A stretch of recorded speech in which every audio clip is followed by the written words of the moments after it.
Alright, so it's been a while since I've done a review video in the sense of doing a review video for tech. Now you guys have been wondering, Mekel, where you been at? Well, I've already done a channel update and told you guys I moved, new house, new background, new everything. So you should be used to that by now. Now, what I want to talk about today, what this video is going to be getting into is my new daily driver, and this is something I promised you guys about 2.5 weeks, maybe 3 weeks ago. It's been a while. Bad memory. I've had so much going on right now. I haven't even had the chance to even think about it. But this is something that's been coming in the works for a while, and it is my impressions and review of the Razer Phone 2. This is my daily driver. Love this phone. I love everything about it. I really haven't run into any issues, but we're gonna get right into it straight after this intro.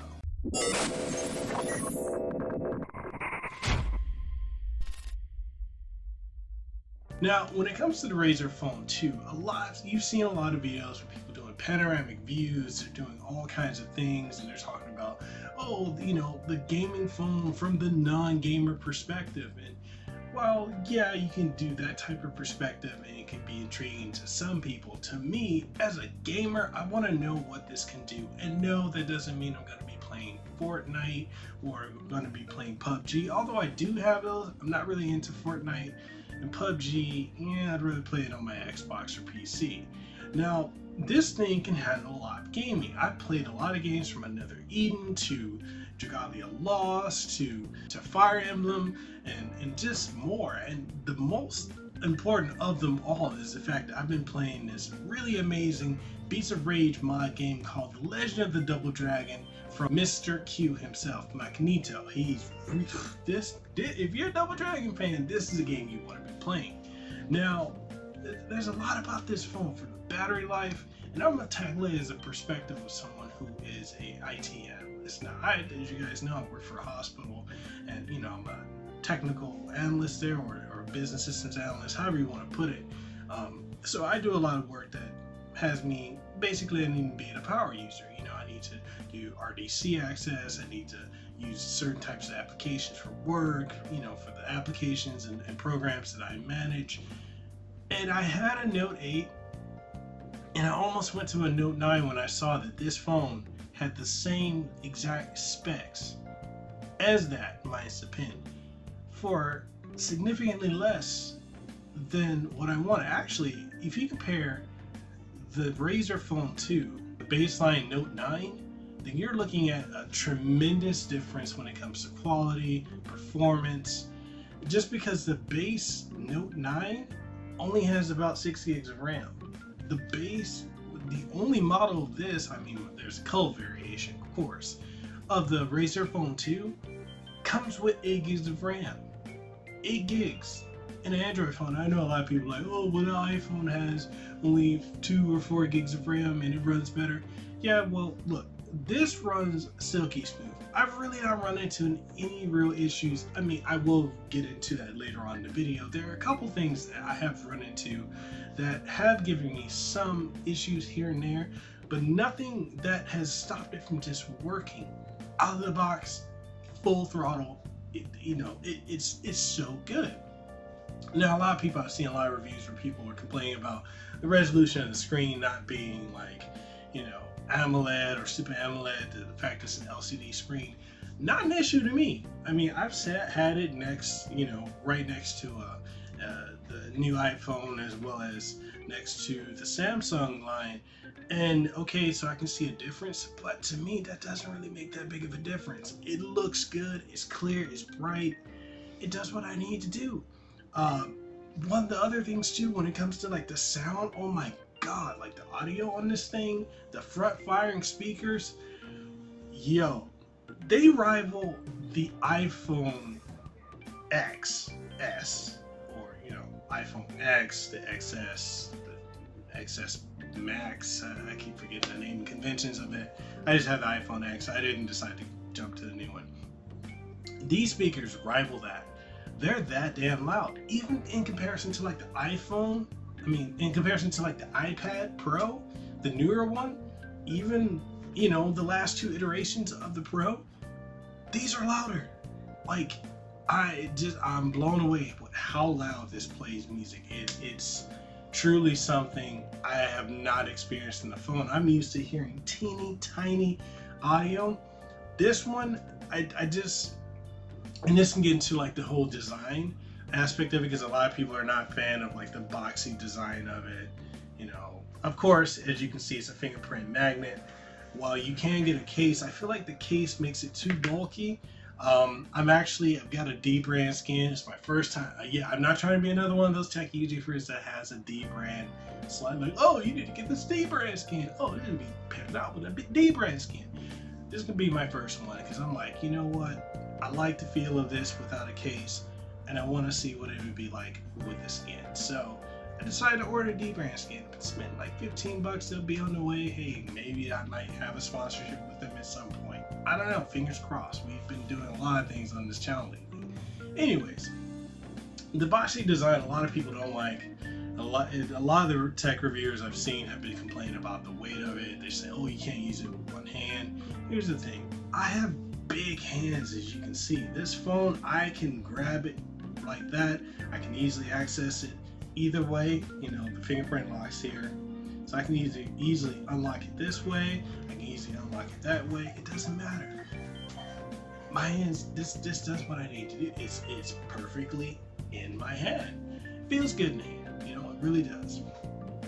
Now with the design of it being square, of course, you know, it's borrowed from since Razer, you know, has the next bit Robin engineers behind it.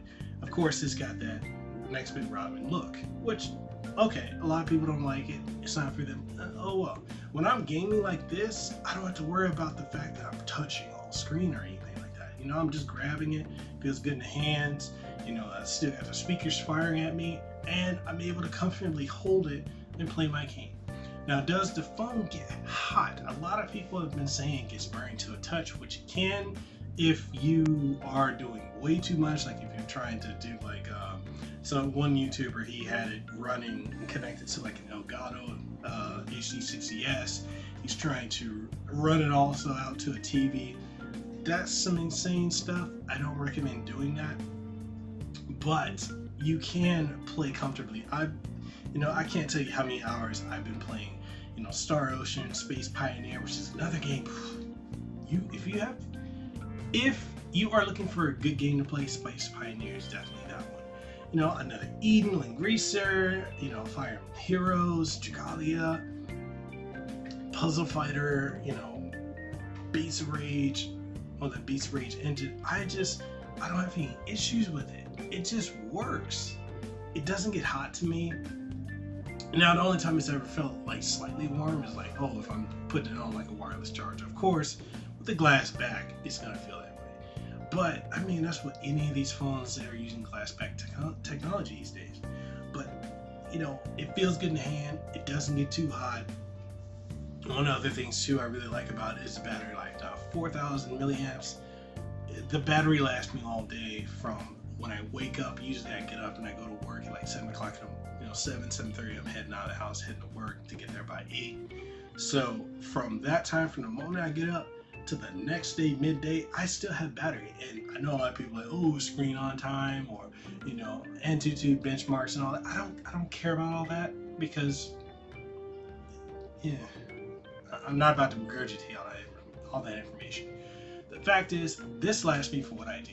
Now, between gaming, between streaming music, streaming podcasts, YouTubes, it lasts me. I've had this phone for a month and a half. I've had no issues with that whatsoever. Now, one of the things I have had a big issue with so far is when it comes to Wi-Fi calls. Now, for whatever reason, when I put it on Wi-Fi and I do the Wi-Fi calling, it does have some issues. Sometimes I've had people say, oh, I can't hear you. There have been some issues also when it comes to like just making regular calls. Occasionally, I think before I did an update, I would have issues where people say, oh, I can't hear you. You know, you sound really garbled, or you sound really far away, or, you know, what have you. Now, the update that I ran on it fixed that. Like, I think it was a T-Mobile carrier update fixed that issue, but that's pretty much the only issue I've run into with the Razer Phone 2. Other than that, it hasn't really given me any type of issues. The camera is another one. A lot of people complain about the camera, right? So the default, I gotta be honest, the default camera in comparison to like the Samsung camera or the Pixel camera, yeah, it's not on that same level. Although by itself, it's still a solid shooter. You get kind of a more natural, more realistic tone versus how Samsung has this glossing up effect when it comes to their pictures over saturation. You don't really get that. Now, hands down, the best shooter on the phone right now is still going to be the Pixel 3 XL. Hell, even the Pixel 2, Pixel 2 XL is still the best shooter you can get on the phone. But as it is, I think it's fine. However, I did do one thing. I made sure I found the APK for the Pixel phone, but the Pixel camera app, you probably can't see it, but I installed that, and so it's been a dramatic improvement. And besides, we have Android phones. The whole thing about Android over iOS is when you have Android, you have customization. So with that being said, I just threw that on there. Same thing with the calculator app. I threw on the stock Android one versus using the Razer one, but sometimes I go back and forth between the two. But it does what I wanted to do. The stock camera is cool, but I just prefer the Pixel camera. It just, to me, is better. Now, when it comes to call quality minus the Wi-Fi calling issues, how does it sound?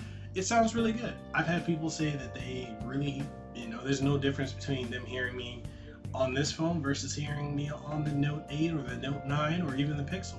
They said that I sound good. Some of the other things that come with it, you got the Chroma app where you can customize the logo on the back. You can change it. I know you probably can't see it with the lighting I have right now, but you can change it. There are multiple effects. You can do medium, low, or off, or high, or actually low, medium, high. And then if you have any type of, like, if you want to pair to like the charging stand, which I think is about $100, I kind of think it's a bit absurd, but I'm probably gonna copy it anyway because, I mean, if you guys are seeing any of my videos, you know I'm a Razer head. I love Razer products. I'm probably gonna copy it anyway. But you can go in there, you can change the Chroma app, the Chroma effects, so you can have breathing, static, spectrum. You can do a wide variety of things. And then some of the other things you have with it too, it comes with the stock Nova launcher, which emulates really well stock Android, and it is running 8.0 Oreo. We should have the Android Pie update for the phone, which is supposed to give it a whole new breath of life into it, although it's already phenomenal as it is. But with that being said, I mean, the stock OS I don't have any issue with. I'm not one of those people who cares to just jump on the new thing all the time, because if I wanted to, I'd have a Pixel phone if I wanted to do something like that. But I think out of the box as is really nice. There are some things you're missing. You don't have a standard gallery app. You have Google Photos. I kind of went and did a little, I added a little something on the side using UDroid to add on gallery. Now there are some apps that are missing, but it's not like, like I said, it's Android, you can easily replace it. So it is what it is. But for what it can do out of the box, what it comes with, I think it's fine. The refresh rate, which is probably the biggest thing of why you would want to go after this phone. Stock out of the box, it runs at 90 Hertz. You can drop it down to 60 Hertz if you want to have even better battery life than it already does. You can run it at 90 Hertz if you want, more silky smooth animation. You can run it at full 120 Hertz, and a lot of the apps and games will take advantage of it. Dragalia Laws being one of them. And I just, I just keep it at 120 Hertz. I just love it because my monitor runs at 144 Hertz, and so having this running at 120 Hertz is almost as good. So I'm just happy with it. But you also got the fingerprint sensor on the side. You have volume up and down rockers on the side here, and that's just about it. That's just about all you have with it. And I just wanted to do this video off the cuff. I didn't want to do all the panoramic angles and cutaways and all this. I want to talk about it as someone who is not only an IT professional, a power user, but also that's a gamer. that can just speak off the cuff and tell you what my experience with this phone is like. Because you can have I've seen enough videos of people who aren't gamers, who aren't IT people, who just talk about the specs and the average consumer and all this other stuff. As someone who is an average consumer, who is a tech head, who is a gamer, who loves Razer products, this phone is simply amazing. I love it. I am hoping with some improvements, with like if they come out with the Razer Phone 3, you know, even bigger battery, more options for chroma, maybe chroma lighting around the screen, you know, more case variety options, because right now you're really limited to cases. I mean, you can get this case from Spigen, but I'm not a fan of huge cases. So like I said, I'm going with the D brand to see what that's like. It is a fingerprint magnet, like I said, but otherwise this phone is sturdy. It feels weighty.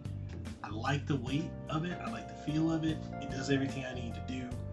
And for work, I've had no issues. For personal use, aside from Wi-Fi calling, I've had no issues. Other than that, it's a go. For $699 at the time of this recording, it's about $650 at Best Buy, $650 on Amazon, and $650 at the Microsoft Store. Normally it retails for about $799, but for even at full price or a discount, it's a solid phone. I really highly recommend it. But with that being said, why don't you guys tell me what you think? If you like this phone, if you have it, or you're interested in it, or if you don't particularly like it and you're more for, like, you know, the Samsung style or the HTC style or the Huawei style, why don't you tell me what you think down in the comment section below. I'd love this. Let's get the conversation going. We can talk about it. But with that being said, this is Mekel Kasanova signing out, twice from YouTuber, host of the #1 podcast in the state of Hawaii, the Kasanova podcast, and this is my review of the Razer Phone 2, the Fingerprint King. That's what I'm gonna call it right now. And this is a wrap. I love it. So make sure you like, share, comment, subscribe if you enjoyed it, and make sure you have a good one. Deuces wild, too sweet, be the elite. I'll catch you on the next one.